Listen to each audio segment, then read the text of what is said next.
Assalamualaikum warahmatullahi wabarakatuh. Perkenalkan, nama saya Pujana Terjati dengan NIM 21021113827. Baiklah, saya akan menjelaskan materi tentang adopsi teknologi. Dan saya memilih adopsi teknologi e-commerce untuk UMKM yang akan saya jelaskan. Berikut adalah video yang saya temukan di internet. Selamat menjalankan ibadah sholat maghrib untuk Anda yang berada di wilayah DKI Jakarta dan juga sekitarnya. Kita lanjutkan kabar petang pemirsa. Para pedagang di pusat perbelanjaan seperti Tamrin City Jakarta ternyata mulai berjualan di social commerce seperti TikTok Shop. Apa alasan mereka? Ya, berikut laporan reporter Fahada Indi dan juru kamera Indra Galih untuk Anda. Pemirsa, saat ini saya berada di Tamrin City Jakarta, di mana Tamrin City ini memang biasanya lekat sekali dengan keramaian. Bagaimana kondisinya saat ini? Hiruk pikuk jual beli di Tamrin City kini memang tak serius beberapa tahun silam. Jika dulu kerap ditemukan pengunjung harus berdesakan untuk berbelanja barang incaran mereka, kini relatif lebih longgar bahkan sepi. Sejumlah pedagang mengeluhkan sepinya pembeli terutama sejak pandemi COVID melanda. Penurunan omset pun mereka rasakan, bahkan mencapai 80%. Ada lagi nih pemirsa, penjual yang melakukan live streaming untuk menjual barang dagangan mereka. Ada di belakang saya, Anda bisa lihat. Dan juga saya juga sedang memantau nih kita kayak live yang lagi aku pilih online ya, shopnya dia dia seperti di ini TikTok kakak, Shop. dia kawasan nomor 78. Sama kan orangnya ya? Ya, budaya belanja online dirasa menjadi salah satu penyebabnya. Untuk dapat menjual lebih banyak barang dagangannya, para penjual pun mulai merambah platform sosial media dan berjualan secara daring melalui live streaming, seperti melalui TikTok Shop, platform yang sedang naik daun saat ini. Kita ke kawasan nomor 41. Sebenarnya ikuti arus perkembangan strategi penjualan saat ini aja ya, karena kan sekarang orang tuh hampir semua mereka jual via live streaming ya, jadi ya kita ikutin aja.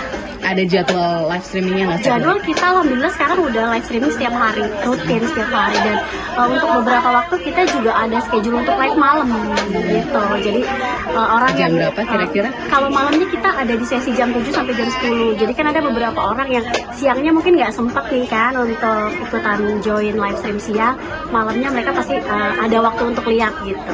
Oke. Tapi kalau tokonya sendiri bukanya sampai malam atau gimana? Tokonya Sama nggak sih jam live streaming dan juga jam buka tokonya? Enggak, jadi kita buka toko itu dari jam 9 pagi.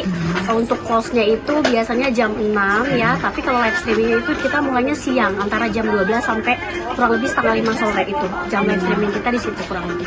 Oke. Antusiasmenya gimana nih Di mana tuh? di TikTok? Alhamdulillah sih ya, sejauh ini makin kesini nih makin banyak yang join, followers kita juga alhamdulillah dari kita sering live streaming itu makin nambah, dan makin kesini juga yang check out payment makin banyak juga alhamdulillah. Senada dengan Putri, Mida juga mulai menggunakan TikTok Shop sebagai cara membuat dagangannya laku. Sudah berapa lama nih Bu live di social commerce? Kalau di Facebook udah dari 3 tahun yang lalu. Kalau dari TikTok udah lama juga, dengan mulai aktif tiap harinya baru 2 bulan ini kayaknya deh. Oke, kenapa sih Bu ikut jualan juga di social commerce? Karena kalau kita nunggu di toko aja itu sepi banget. Jadi kita biar ada pemasukan, biar ada tambahan, kita live gitu. Tapi emang kondisi Tamrin City ini sendiri memang jauh lebih sepi gitu Jauh atau gimana? banget, jauh Sekarang? dibanding sebelum corona itu jauh banget. Tapi tahun ini tambah lebih parah gitu. Tahun ini lebih parah. Tambah parah. Kalau dibandingin sama yang dijual secara online gimana Bu pendapatannya? Kalau Facebook kemarin lumayan ya. Cuma kalau TikTok ini kan aku baru mulai terjun, baru mulai. TikTok Shop menjadi platform yang dipilih karena dinilai mudah dan kerap memberikan korting harga untuk pembeli jika melakukan transaksi pada barang yang ditawarkan saat siaran langsung.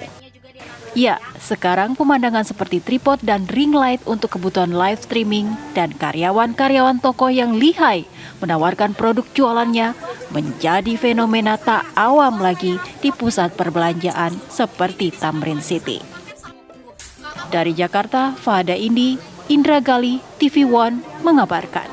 Boleh banget di komen-komen lagi aja yang sudah membagikan live. Thank you. Ya. Baiklah, setelah melihat video yang sudah ditampilkan tadi, saya dapat menyebutkan bahwa implementasi adopsi teknologi e-commerce pada UMKM tersebut untuk dapat meningkatkan penjualannya.